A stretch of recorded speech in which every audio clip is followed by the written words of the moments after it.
د نبی علیہ الصلوۃ والسلام یو صحابي دی سلمان فارسی رضی الله تعالی عنہ. دا د اصفهان اوسیدونکی و. اصفهان دا په ایران کې یو علاقه ده د هغې اوسیدونکی و او دی د یو غټ جاګیردار د یو مالدار سړي زوی و. جیداد هم ډېر و او پلار یې مذهبي سړی هم و. اصل کې پلار چې و نو مجوسي و. مجوسي هغې چاته ویلی شي چې د اور عبادت کوي. اوس هم په دنیا کې څه خلک شته د اور عبادت کوي، بس د هغه نګراني دی چې اور چېرته مړ نه شي نو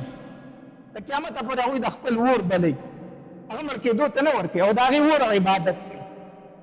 نو د ده پلار مجوسي و، په خپل مذهبي کارونو کې دومره مخکې و چې د دوی کومه اتشکده وه، د دوی چې کومه عبادتخانه وه د هغې مشر د ده پلار و. هغې اور نګراني به د ده پلار کوله، دومره پکې مخکې و. بهر جاګیردار سړی پلار و، نو دوی به دی به پټي و جیداد و هغې ته به تو راته د سلمان فارسي رضی الله تعالی عنه. په دغې وخت کې حق دین چې و صحیح دین هغه دین عیسوي و، عیسایت و، د عیسی علیه السلام دین چې کوم دی دا حق دین و. په دغې زمانه کې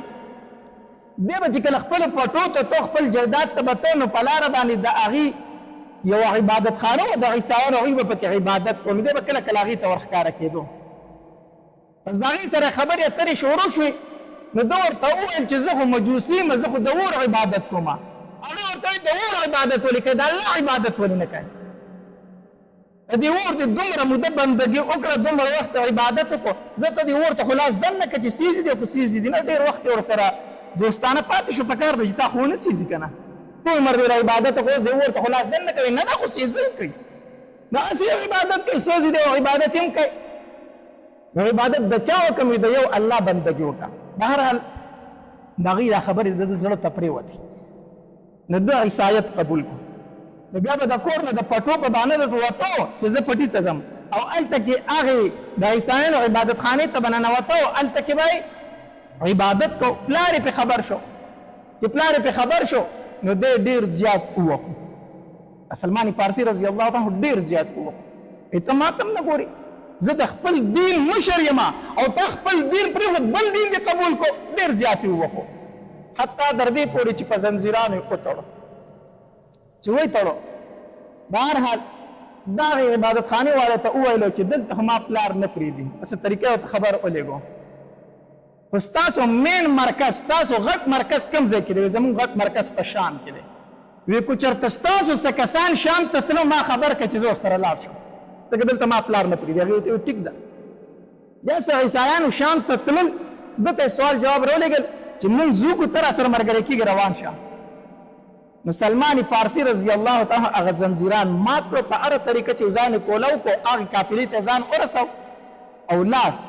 شام ته ځان ورسو، شام ته وتښتېدو. چې شام ته ورسېد هلته یې تپوس وکړو په تاسو کې غټ پادري دلته کم یو دی، د عیسایانو چې کوم غټ عالم دی هغه دلته کم یو دی؟ چا ورته ویل ته نو خو دا دی چې هلته لاړ ډېر ضعیفه پادري و. ده د هغه خدمت شروع کړه، خپله ټوله کیسه یې ورته وکړه چې پلار مې ډېر مالداره سړی دی او زه د یو مالداره سړي زوی یم، خو پلار مې مجوسي دی او زه یې په دغې باندې مجبوره کولی کوم، زه د کور نه را تښتېدلی یم او ما عیسایت قبول کړی. هغه ورته ویل ټیک ده، زما سره به یې، ده به د هغه خدمت کوو، زده کړه به یې ترې کوله. هغه پادري ډېر ښه سړی و، ښه سړی و، نیک سړی و. ده د هغه خدمت کو خو بوډا و. نو چې کله د هغه د مرګ وخت را نږدې شو، د ځنکدن ټایم و، بیمار شو، نو ده ورته وایي ته خو مرې مړ کېږي او زه خو مسافر یم، وطن ته واپس تللی نه شم، چې ته مړ شې نو زه به چېرته ځم، ما ته خو هم څه لار وښیه که نه. نو دغې پادري ورته بیا بل پادري وښو، وایي په پلانکۍ علاقه کې زمونږ یو پادري دی او ډېر نیک سړی دی، ته به د هغه خواله لاړ شي چې زه مړ شم. بهرحال دغه پادري مړ شو، دوی دفن کو. چې دفن کو سلمان فارسي رضی الله عنه خپله کډه کندرې راواغسته روان شو، لاړ هغې بل پادري ته ورسېد. هغه ته یې خپله کیسه وکړه چې تا له پلانکي پادري رالېږلی یم، هغه مړ دی، هغه راته چې د خواله به لاړ شي. هغه ورته وایي ټیک ده. ده د هغه خدمت شروع کړو، د هغې نه یې زده کړه شروع کړه، خو دا دویم پادري چې و که نه دا ښه سړی نه و. سلمان فارسي رضی الله عنه فرمایي دی ټیک سړی نه و، هسې په ظاهر کې د ځان نه یو پیر یو نیک راښکلی و، خو یې نورو ډېر دنیادار سړی و، پیسې به یې د خلکو نه اخېستلې، په څه طریقه جمعواري کوله. ما د ده خدمت کو، دی هم بوډا و وی دې غنم په مړ کېدو شو نو ما ورته چې ته خو مرې خو زه به چېرته ځم ده راته درېیم تن یاد کړو چې زه مړ شم هلته به لاړ شم بهرحال دی هم مړ شو چې دی مړ شو وی هغې ځای نه روان شوم هغې درېیم پادري له ورسېدم وی هغه هم ضعیفه سړی و دا خدمت مې کو د هغه هم ټایم د مرګ راغی چې هغه مړ کېده هغه ته مې تپوس وکړو چې ته رانه مرې زه به چېرته ځم وی هغه راته یوه خبره وکړه هغه راته وي چې زما نه وروسته ته د هېچا خواله مه ځه ځکه زمونږ عیسایت چې دی دا اوس ډېر خراب شوی دی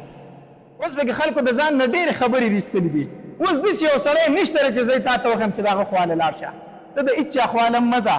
خو زه دا وخت داسې علم که نه چې د آخرې زمانې د پیغمبر د راتلو ټیم دی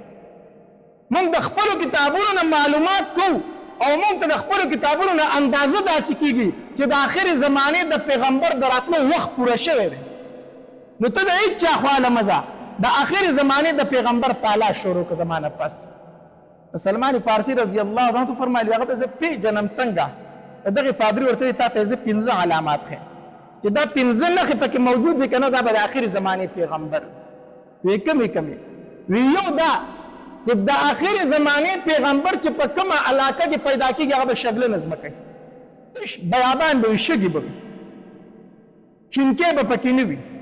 یو دا علامت دی وی دویم دغه پیغمبر چې کومې علاقې ته هجرت کوي په هغې علاقه کې به کجورې ډېرې زیات وي کجورې به پکې زیات وي وی درېیم علامت د دې پیغمبر دا دی چې صدقه به قبلوي خو خوري به یې نه خوري به یې نه او څلورم علامت دا دی چې هدیه به قبلوي هم او خوري به هم او پنځم علامت دا دی چې شاته د ولو په منځ کې به مهر نبوت وي دا پنځم علامت دی وی دا 15 خبرې چې دی پکې وموندلې که نه دا د آخرې زمانې پیغمبر دی سلمان فارسی رضی الله عنه فرمایي وی دغه پادري مفات شو مونږ دفن کو او زه دغه د خوا نه رووتم او ځان له مې څه ګډې بيزي واغستې تجارت مې شروع کړو چې دا تجارت به کوم او دا ګډې بيزي به څارومه دا شپانه خو ګرځي په هر علاقې ته دی رسېدلی که نه نو ګرځم او د خلکو نه به معلومات کوم د آخرې زمانې پیغمبر پسې به ګرځم ګډې بيزي مې واغستې ځان مې تجارت هم کو هغه مې سرولې هم په خشکو په بیابانونو باندې به ګرځېدم وی یو قافله را سره میلو شوله د هغې نه مې تپوس وکړم چې تاسو د کومې علاقې یئ ما ته وی چې موږ د مکې یو ما وی چې یاره دا داسې دې زمانه کې به تاسو خبر شوي نه یې چې چا د پیغمبرۍ دعوه خو به نه یې کړي یا هغوی راته وایي چې هغه زموږ په علاقه کې دی که نه زموږ د علاقې سره دی د پیغمبرۍ دعوه خو کړي یو هلک راوتی دی ما ورته وایي چې ستاسو په علاقه کې موجود دی وی چې او ما چې ستاسو علاقه څنګه علاقه ده چې یاره زموږ علاقه خو تشې شګې دي نو تشې شګې دي چینکي پکې نشته ما وایي چې زه اول علامت خو مې وموندم اول علامت مې وموندم بیا مې ورته وایي چې دا پیغمبر څنګه سړی دی د هغه متعلق چې څه خبرې وکړې نو زما په زړه کې لږ نور هم رغبت پیدا شو ما ورته وایي چې یاره تاسو ما خپل کلي ته ځان سره به ونه ځئ دې راته وایي چې ولې نه چې کله موږ واپس ځو تا سره لاړ شه که نه ما ورته وایي چې ټیک ده بهرحال دې کافرې چې کله واپسي کوله ما ته وایي چې موږ خو ځکو را سره ځي ما وایي چې زر سره ځم دوی سره مې واپسي وکړه روان شوم وی دغه کسان ډېر ظالمان وختل دغه قافلې والا زما سره چې کومې ګډې بيزې وي په لاره یې رانه هغه په زور واغستې هغه رانه هر څه واغستل او زه یې پرې نه ښودلم زه یې ونیولم او هلته کې منډایي ته بوستم په هغه وخت کې به دا وینځه غلامان خرڅېدلو منډایي ته بوستم د تجارت قافله وه وی هلته کې وویل چې دا زموږ غلام دی موږ دی خرڅوو ما ډېرې چغې وویلې چې زه غلام نه یم آزاد سړی یم آزاد سړی یم چا منله او دغه قافله وه د هغې خبره خلکو اورېده زما هغه چا نه اورېدله په منډایي کې خرڅ کړم غلام یې رانه جوړ سامان یې رانه مو اخېسته غلام یې رانه هم جوړ کړو خرڅ یې کړم وی چې خرڅ یې کړم ډېر زیات مې وچړی ډېر زیات مې وچړی ما وی چې الله د بادشاهۍ ژوند مې پرېښودو د ملکۍ د نوابۍ ژوند مې پرېښودو د پلار مې په علاقه کې ملکي او نوابي وه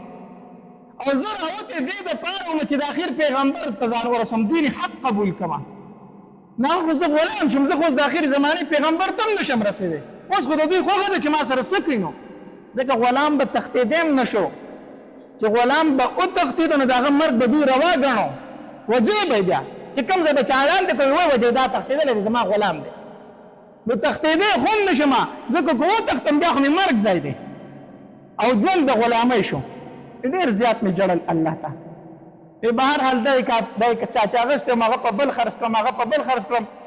څه ډېر ځایونه خرڅ شوم تقریبا څه 25 ځایه خرڅ شوم په آخر کې چې زه چا واغستم هغه د مدینې منورې یهودي هغه واغستم چې هغه واغستم هغه روان کړی وم بوستم هغې علاقې ته ورسولم چې کجورې پکې ډېرې وي ما ورته وایي چې دا کومه علاقه وي چې دا یثرب دی یثرب وي کجورې پکې ډېرې وي نو زه خوشحاله شوم ګوره چې دا پیغمبر هغه ځای بدای کړو ځکه مدینه منوره کې کجوره ډېره زیاته ده ښه علماو لیکلي دي چې کله حج له لاړ شو عمرې له لاړ شو بیا مدینې منورې ته ځي که نه نو په بس کې چې ناست که نه او کله د کجورو باغات شروع شو د کجورو باغونه شروع شو نو د مدینې منورې حدود شروع کېدو والا دي د دغې ځای نه به ته درود شریف شروع کړي چې کله د مدینې منورې د کجورو باغات تا ولیدل که نه الله دې موږ ټول حج عمرې له بوځي چې کله د مکې نه ځئ مدینې منورې ته نو چې کله د کجورو باغات شروع شو د کجورو ونې شروع شوي د دغې ځای نه څه شروع کړه درود شریف په شروع کوي دا علماو لیکلي صحیح طریقه ده د دغې ځای نه به درود شریف شروع کوي د دغې ځای نه بیا د مدینې حدود شروع کېږي ځکه نو مدینه منوره کې کجوره ډېره ده نو ما وایي چې کېدی شي هغه هجرت چې به کوي هغه به دا ځای وي به هر حال د یهودي سره ومه او هغه له مې به زمینداره کوله او دا یهودي را باندې ډېر زیات مین وي ما به له ډېر په اخلاص کار کو نه را باندې مین ډېر زیات وی لګیا وم په پټو کې مې د هغه کار کو په کجورو کې کار مې ونه کو په دې کې ناڅاپه چغې شو شور شو په مدینه منوره کې وی زه لږ ودرېدم چې دا شور د څه شي دی وی تپوس مې وکړو چې ولې دا خلک سره راوتی دا شور او دا غوغا سره جوړه شوه وی چې د آخرې زمانې هغه پیغمبر چې و که نه هغه د مکې نه مدینې منورې ته هجرت وکړو هغه پیغمبر د مکې نه مدینې ته راغی وی ما وی چې ځه الله تبارک وتعالی هغه دویم علامت هم پوره کړو دویم هم پوره کړو وینا غواړم خپل مالک لره مالک ته مې وي چې ما له لږې کجورې نه راکوي غلام دی که نه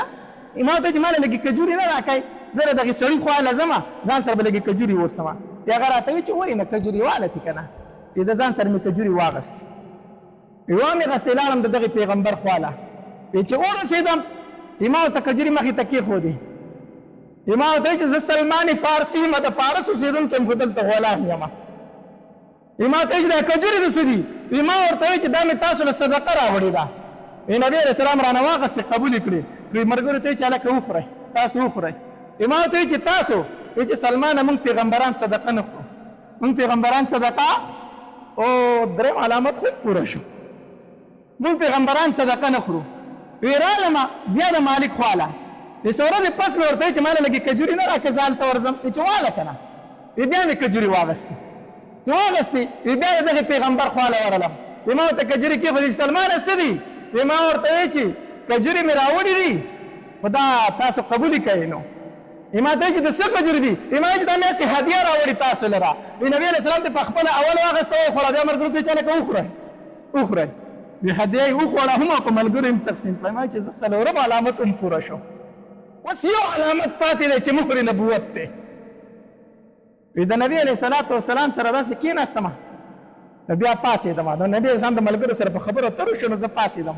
د نبي علیه السلام شا طرف ته به بار بار تلم اوس مهر نبوت وینم که نه اخري علامت فاتره چې دا وینم بار بار به د نبي علیه السلام شا ته تلم ویلی خو مې نه شو چې د الله پاکه پیغمبره دا صادر ښکته کړه چې زه دې دا ولي مبارک وینم ویلی خو مې نه شو ما وایي چې زه دا صادر به چېرته داسې وکشي چې زه به یې وینم نبي علیه السلام را باندې پوه شو چې سلمان فارسي څه لیدل غواړي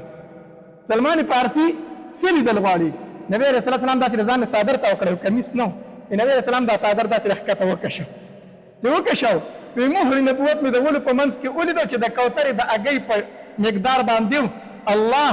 محمد رسول صلی الله علیه وسلم چې لیکلي شوي پرې چې دا مې څنګه ولیدل ورمنډه مې کړه خوله مې پې کېښوده او په چغو چغو نبي علیه السلام ته په جلا شوم چې د الله پاکه پیغمبر ما هم دا لیدل غوښتل دا مې لیدل غوښتل د نبي علیه السلام له رالمه په جلا ورته شوم ما ته چې کلمه راته ووایه د کلمه یې راته وویلله ما ته چې سلمانه دلته راځئ ما چې د الله پاکه پیغمبره نه شم راتلی زه خو پردی غلام یم زه به ستا خواله څنګه راسم زه خو راوتی په تا پسې وم خو غلام شوی یم څه وکړم نبي علیه السلام راته وویل چې سلمانه د دې مولا سره د عقد کتابت وکړه عقد کتابت سره وکړه مکاتب دې تا جوړ کړي ووایه ته زه به له دومره پیسې درکړم ما آزاد کړه دا عقد سره وکړه ما وایي چې ټیک ده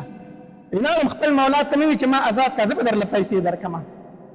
نو چې سړی څوک یو شی نه خرڅوي که نه نو داسې ریټ یې ووایي چې څوک یالي نه که نه داسې که نه زما نه مولا ډېر رضا بیا هغه راته وایي چې سلمانه دومره به سره راوړي دومره به سره راوړي او په دې پلان کې باغ پټي کې راله د کجورو یو باغ ولګوه او چې کله هغې کجورو دانې شروع کړي نو بیا به خبرې کوو بیا به څه کوو ما وایي چې زما ارمان نه پوره کېږي زما ارمانو یو به دومره سره د کم طرفه راوړم او بل دا چې کجوره دانه نیسي ته کجوره نه لکې او هغه غټېږي او بیا دانې نیسي په هغې کې خو کلونه لګي کجوره نه لکئ که نه بیا چې هغې دانې ته رسي نو څو کاله پکې لګي ما وایي چې دا ارمان زما نه پوره کېږي رالم نبي علیه الصلاة والسلام لره د سترګو نه مې اوښکې روانې شي ما چې د الله پاک پیغمبران نه کېږي ما ته وایي چې ولې ما ورته چې یو خو رانه هغه دومره سره غواړي نو زما سره سره کم دي زه غلام یم او دویم هغه وایي چې کجورو باغ راله ولګوه چې دانې ونیسي بیا به دې ازاد ومه نو دا کېږي نبي علیه الصلاة والسلام راته وفرمایل چې سلمانه دا خبره ورسره پخه کړه دا ورسره څه کړه پخه کړه الله پاک پیغمبر سره کوم دي بس تو سره خبر وکړه حق زه سره وکړه بیا سره پوره کړه صحیح دی زه لاړم امام مولا ته وایي چې دا حق راته منظور دی دا راته څه دی بیا زمونږ منظور دی چې صحیح ده هغه هم په خندا شو صحیح ده چې ته ماله باغ لګوې بیا کجوري کوې بیا به وروسته ګورو صحیح شو بیا مې ورسره وکړله ورځې لږې غونته تېرې نه وي چې نبي علیه صلات وسلام راپسې سوال جواب وکړي سلمان فارسي ته وایي چې زما خواله راشي چې د نبي علیه صلات وسلام خواله رالمه نبی علیه صلات وسلام را سره راکړو چې سلمانه دا سره واله دا سره واله الله قربان شم د خپل محبوب نه سره څوک چاله ورکوي په کیلوګانو سره څوک چاله ورکوي نبی علیه صلات وسلام ته د یو تن اسلام دومره خوښ و دومره خوښ د یو مسلمان ازادېدل ورته دومره خوښ و وي سلمانه واله دا سره الله پاک پیغمبر هغه چې کوم سره یادوي دا خو لږ دي دا خو نه پوره کېږي سلمانه دا اوس ته خو ورته دا وتله که نه دا خو ورته وتله وي چې سره مې وړو مولا له مې وړو مولا ته مې چې دا سره وتله وي چې هغه وتلل چې څومره هغه ولي دومره وختل هغې کې سره ولږ ما چې وړو ولږ خو چې څومره هغه ولي دومره وختل دا د نبي علیه السلام څه وه معجزه وه د نبي علیه السلام ښه یو سره خو وشو اوس کجوري به څه کېږي نبی علیه السلام کجورو د کار ټایم راغی نبی علیه السلام راته وایي چې سلمانه ته چې ځمکه برابر کړي بیا ما ته سوال جواب وکړه چې کجوري پکې درله وکړو کجوري پکې درله ما چې ځمکه برابر کړه نبی علیه السلام راغلم د الله پاک پیغمبر ځمکه مې تیاره کړې ده کجوري پکې کرل غواړي نبی علیه السلام ملګری شو صحابه کرام ورسره دي لاس په څوک نه وړله کجوري زه په خپله کرم نبی علیه السلام تمامې کجوري په خپل لاس ناحل کړي الله په خپل لاس مبارک باندې نبی علیه السلام باغ ولګو کجوري نال کړي چې کجوري نال کړي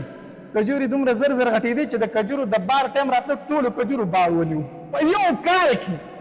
ویم کرلې کجورو څه ونیولې دارې م ونیولې باردارې م شولې زر زر غټې شوې سلمان فارسي راغلی د الله پاک پیغمبره کجورو خو دانې کړي دي ته خو راشه نن دارې له لږ کړه نبی علیه السلام چې لاړ په باغ کې ګرځي اوس تمامو کجورو دانې نیولي په ټول باغ کې دوه بوټي داسې دي چې هغې دانې نه دي کړي هغې دانې نه دي کړي هغې بار نه دي نیولې نبی علیه السلام پریشانه شو چې دې ټول باغ د کجورې نیولي دي دوه ډکو پکې ولې دي نیولي عمر رضی الله تعالی په خندا شو د الله پاک پیغمبر دا دوه ډکې پکې ما کرلي وو دا پکې ما کرلي وو د الله پاک پیغمبر دې ځکه کجورې نه دي کړي نبی علیه السلام وایي دا وباسئ شا بیله په خپل لاس مبارک پکې دوه ډکې نور مار کړو او چې څنګه یې نار کړو هغې دوه ډکو هم بار ونیو هغې هم څه ونیو بار ونیو سلمان فارسي رضی الله تعالی عنه لاړ هغې خپل مولا له سره دې راته ویلي هغه مې درله درکړو او تا وی چې باغ راله وکړه او چې کجوري وکړي بیا به ته ازاد یې راشه هغې دانې مې نیولي دي مالک چې وکتل سلمانه ته ازاد یې ته ازاد یې الله سلمان فارسي راغی او د نبي علیه الصلاة والسلام په خدمت کې لګیا شو خبره مې درته څه کوله د دین اسلام دپاره به تکلیف برداشت کوي مصیبت به برداشت کوي غمونه به برداشت کوي تهمتونه به برداشت کوي الله دا به هر څه برداشت کوي په خپل ذات باندې